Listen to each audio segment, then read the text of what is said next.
We've got 11 games in the NHL tonight. There are 12 on the schedule if you're paying attention, but Florida and Boston has been snowed out. I'm a little bit surprised that the snow is not affecting any of the other games so far. We'll stay tuned for that, but for right now, we've got these 11.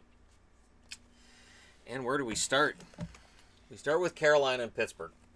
Now, what I've done with today's records is I've shown how the records look without overtime losses, so just wins and losses. Pittsburgh's 20-21. Carolina's 18-21.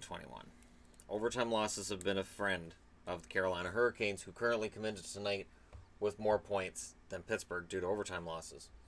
Ward's the likely starter against Murray. This is a big game for Matt Murray. The Pittsburgh Penguins are, as you can see there, one game below real 500. And the pressure's on Pittsburgh right now to perform. And honestly, the pressure's on Murray. And I don't know if anybody's talking about it, but it has to be. This is root beer for anybody who cares. Diet. Okay. Matt Murray, if he has a bad game against Carolina, yeah. Jari likely plays their next game against, I believe they play the Islanders next. For tonight, it's Murray against Ward. Likely Ward, anyways. I can't see them going back to Darling. Not against Pittsburgh. For Carolina, this is a chance for them to really solidify themselves as a playoff team. Take Pittsburgh down, take them down in regulation, and take them down in Pittsburgh. It would be perfect for Carolina, and for Pittsburgh, coming off of a big win that they needed over Philly, this is a chance to pick up some momentum and to make up the gap that they have on the teams in front of them. This puts them right back in it. Last I checked, they were 2 points out of the playoffs. You win tonight, you win in regulation against Carolina, you're good. The only team then that can hold you out would be these guys, the Islanders. And the Islanders have had a bit of a rough run themselves lately, and they don't have an easy matchup tonight either. So for Penguins fans who've been waiting for things to start getting better, tonight could be another sign that they are getting better. The amount of offensive weapons Pittsburgh has is intimidating, and it's pretty darn near impossible to shut that down. Really, it is almost impossible to shut that down. Carolina will do their best, and Carolina has a very good defense, so they have a decent shot at it. But if Pittsburgh starts breaking through, this one could get ugly early. Now, next up, San Jose is in Toronto. So the Maple Leafs, who are 23-18, against the 21-16 San Jose Sharks. Toronto needs to turn things around, and what better way to do that than having a matchup against Martin Jones and the San Jose Sharks. The Sharks are playing very, very well. San Jose is coming in looking like probably a lock for number 3 in the Pacific. I can't see them finishing higher or lower at this stage. We've got a half a season to go, so things can change. But for right now, they're likely 3rd. Toronto, on the other hand, is looking to get back into 2nd. And this game tonight's big for them. I know they played well against Tampa, but if you don't get the result, it's still a loss. And the trick really is for them to stay with it, stay with their game, and not start getting frustrated. And Jones is playing very well, and San Jose is very good defensively too. There's a lot of articles that I've written, or I've read today about how Toronto needs to, make moves and bolster their blue line and get better on the blue line. Yes, but that's been obvious for a long time. I'm kind of surprised people are still writing articles on something that everybody's known for well over a year. This is why Roman Polak is still in Toronto, because they haven't found a way to replace him, to take him out of the mix. And clearly Mike Babcock still thinks he has something to offer at the NHL level until they get somebody to properly replace him.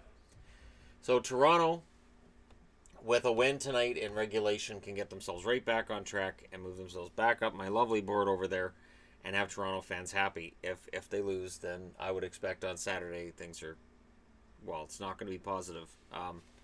Yeah, so I'll just move on from that and not discuss who I think's going to win that one. We'll just leave that one alone.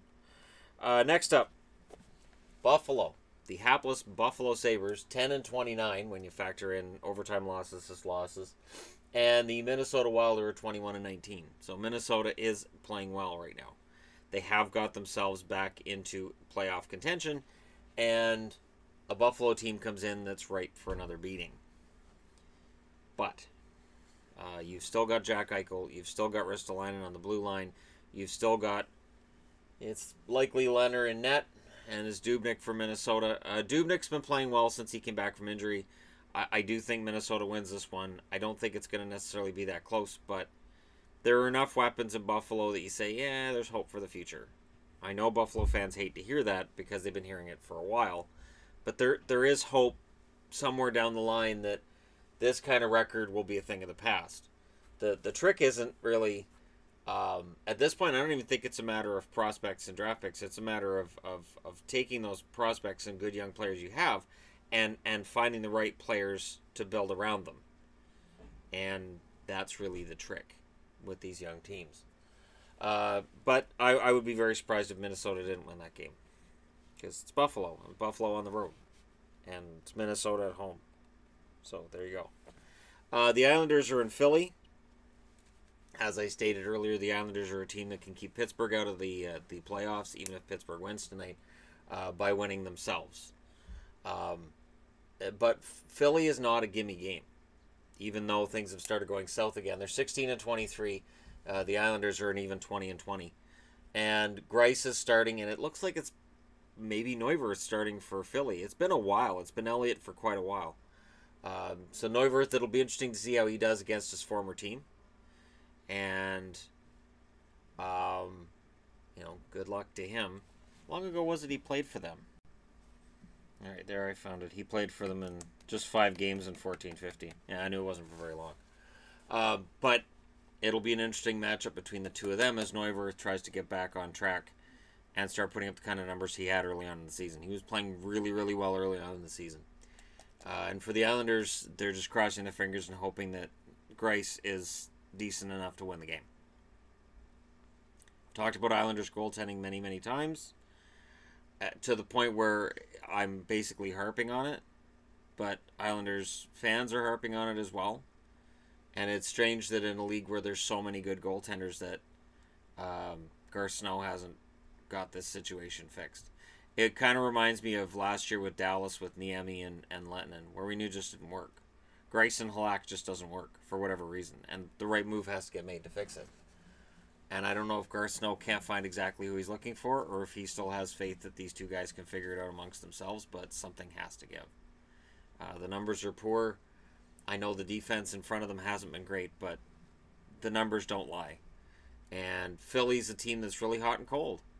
Philly will have a game where they can score 5 or 6 goals and then go a week where they can't score at all.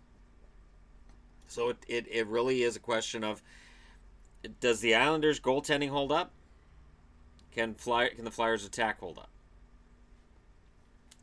And this has the potential for being a very low-scoring game or a complete shoot fest of 9-8, 10-9. Like, you can wager however you'd like, and you have just as much a chance of being right as the next guy, because this is one of the more unpredictable games of the night. Oh, and then we move on to Montreal, the Montreal Canadiens, and what's going on in Montreal right now is ugly, and it's nothing that can't be made worse by a visit by the Tampa Bay Lightning. Vasilevsky's starting because Tampa is relentless. Price is highly likely to be the starter for Montreal unless something bad happens. And Tampa's 29-10, Montreal's 16-24. It is not a season that's gone well for Montreal, and like I said, Tampa's ready to just rain down on the parade a little bit harder.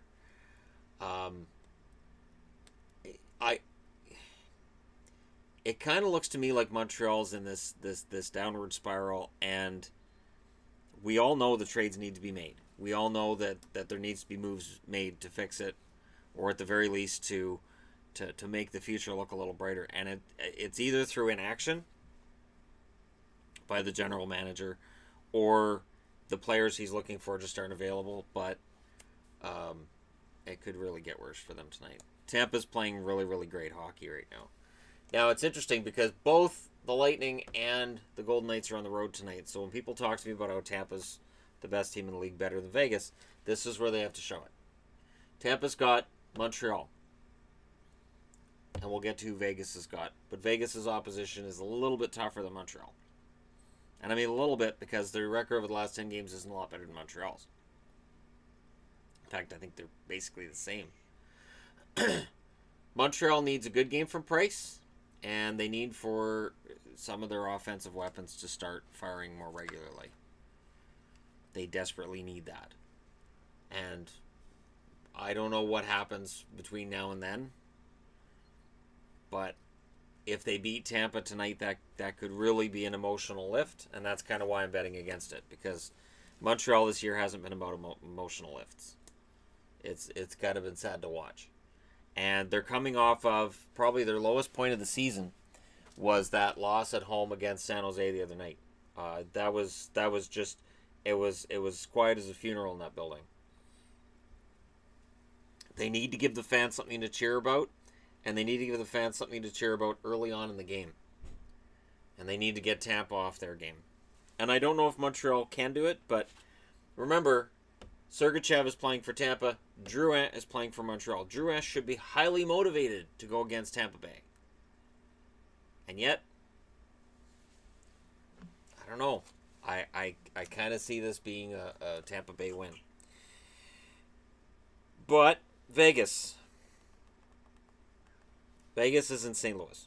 Vegas is 27-11. St. Louis is 25-17. And again, this is just taking overtime losses and just lumping them as losses. St. Louis has had a bit of a rough run. Hutton's starting tonight. Fleury's likely the starter for Vegas.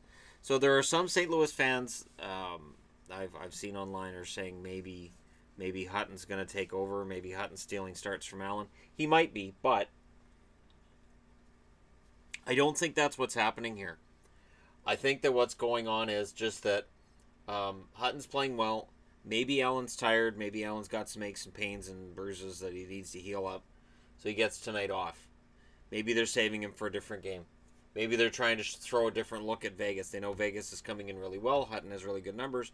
Give it a shot. Fleury's highly likely to be the starter for Vegas. And then Vegas moves on and plays Chicago after this game. So Vegas is going to get tested on the road against a couple Central Division teams. And we're going to know by Saturday whether they can achieve the same kind of mastery on the road that they have experienced at home. If they can, the whole league's in trouble. Carlson's at 20 goals already. Marchessault's got 35 points in 33 games.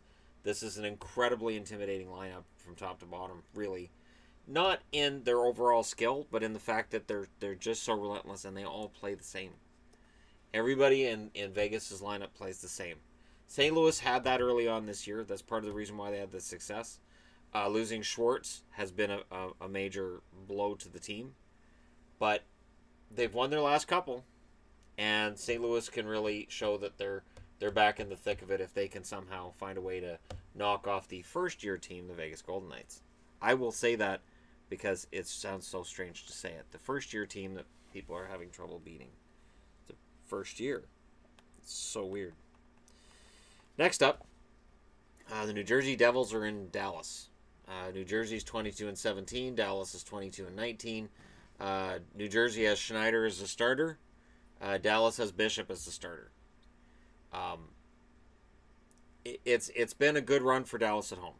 Dallas is very good at home. New Jersey's coming off of a controversial result in their last game again. Jersey fans want me to talk about how they're kind of getting hosed in some of these calls. I did the video last night on offside goals as kind of a nod towards that because there's a lot of controversy going on right now about something that there shouldn't be.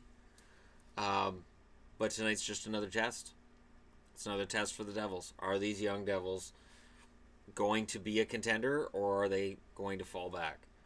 A road trip like this reveals the character of your team. And coming off of a controversial loss, that also reveals some character for your team. But as I said, Dallas has been very good at home. I'd like to see Spezza get something going for him, because Spezza right now, I think he's got 16 points in 41 games. That's just not good enough. Dallas needs a little more than that from Jason Spezza at this point. He's another example of how players can be really, great point per game guys, and then all of a sudden it just stops. They hit that wall and it's gone. It stops. And it seems to have happened for Spezza. And if Spezza can get it going and score even at a 60-point pace, even just 30 points in the second half, it makes Dallas's chances of finishing in the top 3 in their division and getting a favorable matchup in the first round all that much better. If not, they likely at best are a wild card. And I don't really like their chances that much against either Vegas or... I still think Nashville probably wins the division, but Nashville, St. Louis, Winnipeg, whoever it would be, that team would have the road or the home ice advantage. And as I said, Dallas has been great at home. On the road, it's been more of a misadventure. At home, they've been very good. They really, really need to somehow get it together and get up to second in that division and lock it down. And Jersey, keep trucking. Like I said, they have to find a way to take what's happened over the last few games and use it to their advantage. It's very tricky to be able to do that.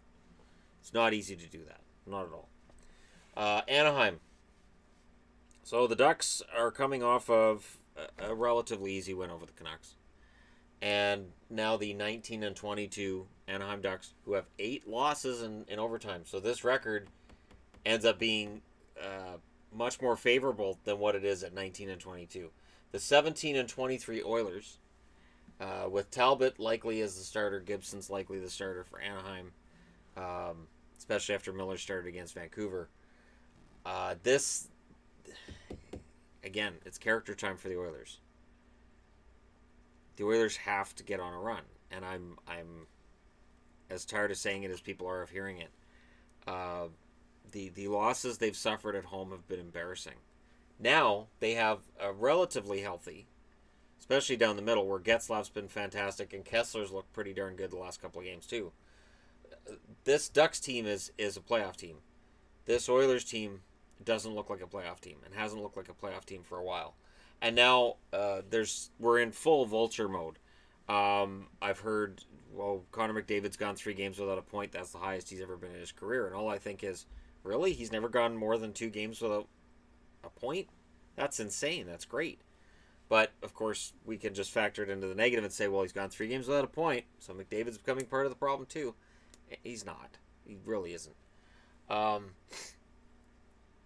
expect the Ducks to win this. I expect Western Canada to continue to be very, very nice to its neighbors and allow them to have victories. I learned about a month ago that my anticipation of this Oilers turnaround just isn't going to happen. And I really think they're going to be heavy sellers at the deadline. I don't know what you sell. I'm going to have to take a look at rosters and do a video on who I think is most likely to get moved as a rental at the deadline. Come up with some kind of a top 10 list, and I'll ignore whatever TSN's putting up there as their most likely. I'm just going to ignore that. Because I know they have their trade bait board, but they don't really change it very often. And it stays the same for months and months and months. And I don't know. It'll change dramatically coming up to the actual trade deadline. And then it'll stay relatively the same through till the following October. So, but I do expect the Oilers to be sellers. And I do expect Anaheim to be looking at doing some buying.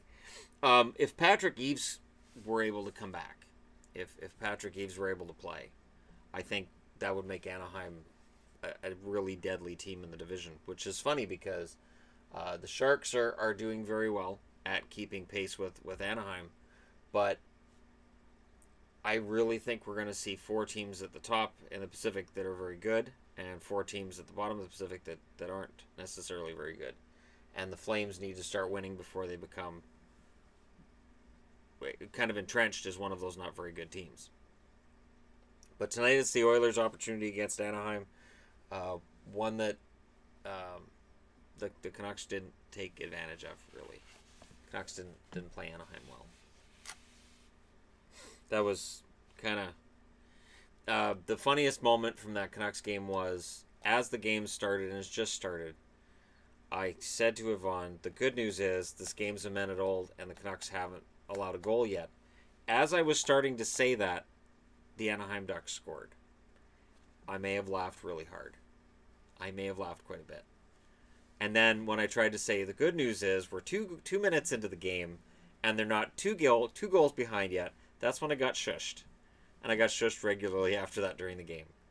Um, so we'll see if the Oilers are a goal behind a minute into the game tonight or not. I thought it was funny.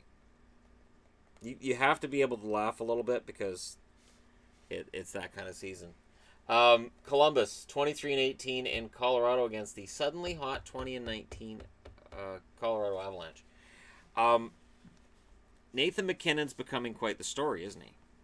What started out as a good hot streak, and when a guy's playing really well for 2 weeks, I kind of go, okay, that's fun, that's good for him. Once you get up to the fact that it's been about 20-25 games for MacKinnon, and MacKinnon seemed to get better as soon as Duchesne was gone. It's like there was this dark cloud over the Colorado Avalanche until Matt Duchesne got traded, and that got lifted. And Landeskog's playing some of the best hockey of his career as well. Factor in that Columbus comes in as a hot and cold team. Bobrovsky's likely a starter. Bernier's starting for Colorado. Bernier played very well in relief of the injured Varlamov the other night. Bernier's capable of playing well in short stretches. And Columbus has been a misadventure. I want to see this Colorado rise continue because I want to see just how congested we can get the Central Division. Colorado's been a story in that early on this season, I was one of the few that said, oh, they're playing well. It was pointed out to me that they started the season before relatively well, and then they fell off the cliff. And then, the criticism was that I was viewing them too harshly over the last, up until about 2 weeks ago. And a lot of that had to do with them having a softer schedule. So they made some hay against teams that were softer, and they were losing some games against teams that are ahead of them in the schedule. And when you're one of the lower ranked teams, that's a losing formula. But they've started winning games that you would have thought a month ago they wouldn't. And that's how they've got back into the playoff picture. I expect a good game between these two. I'd be very surprised if Colorado doesn't continue their hot streak. Colorado's the better team right now. Colorado's absolutely the better team right now. And I didn't think I would say that during the season. I knew Colorado wasn't going to be as bad as last year because nobody can be as bad as Colorado last year, except Arizona. We'll get to them.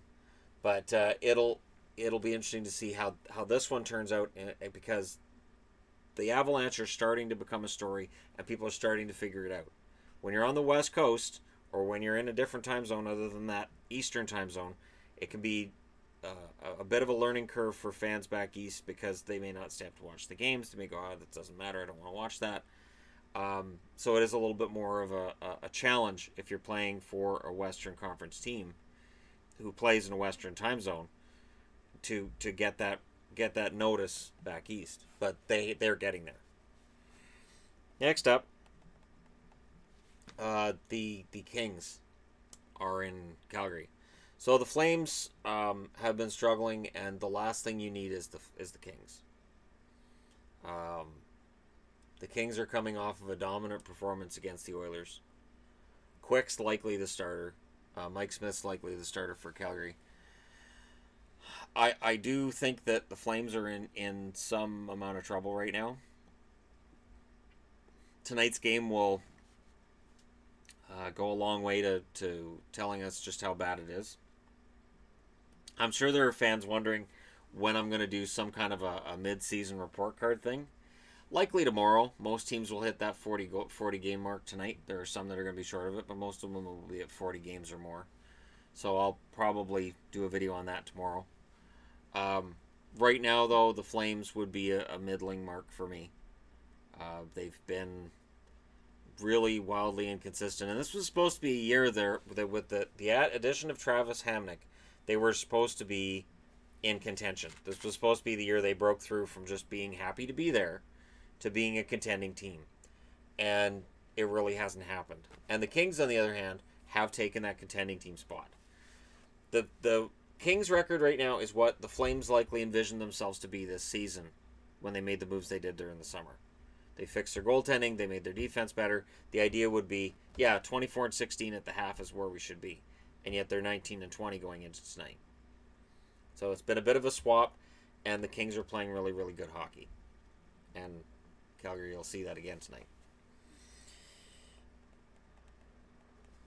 So the last game of the night is Nashville, who needs a win. And look who it is. It's Arizona. Arizona's 9-32. 9 wins in 41 games. They're on pace for 18. They're on pace for less than 20 wins in a league where you can get wins in shootouts and overtime. Part of the reason why you'll never see anybody get 8 wins like Washington, 10 wins like Ottawa, those seasons are gone in part because you get those shootout and overtime wins that those teams couldn't have got. And ties are a thing of the past, so some ties move over into the win column. Otherwise, I think we would be discussing whether or not the Coyotes can get to 11 or 12 wins this year. As it is, 18 wins is still pretty bad. It's colossally bad, and they're on pace to finish with less points than the Avalanche did last year, and that season was considered one of the worst disasters in history. It's sad to watch. I expect Nashville to come in and take advantage. I expect Arizona to be selling players as soon as this week. I would be very surprised if, and it's a matter of what you have to sell as well.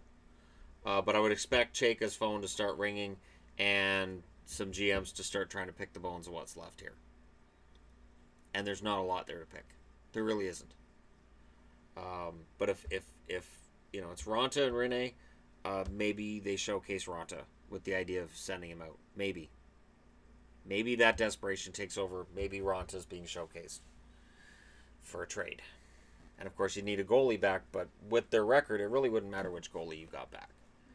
You don't have to get back an NHL starter. You can get a backup. You can whatever, because it's that bad. But let me know what you guys think in the comment section below. Don't forget to hit like and subscribe if you're browsing your way through. You just happened upon this video. And hey, it's still 11 games. It's one less than it was supposed to be, but they'll reschedule that Boston-Florida game, and I'll cover it when it comes around. Thanks for watching. I'll talk to you again soon.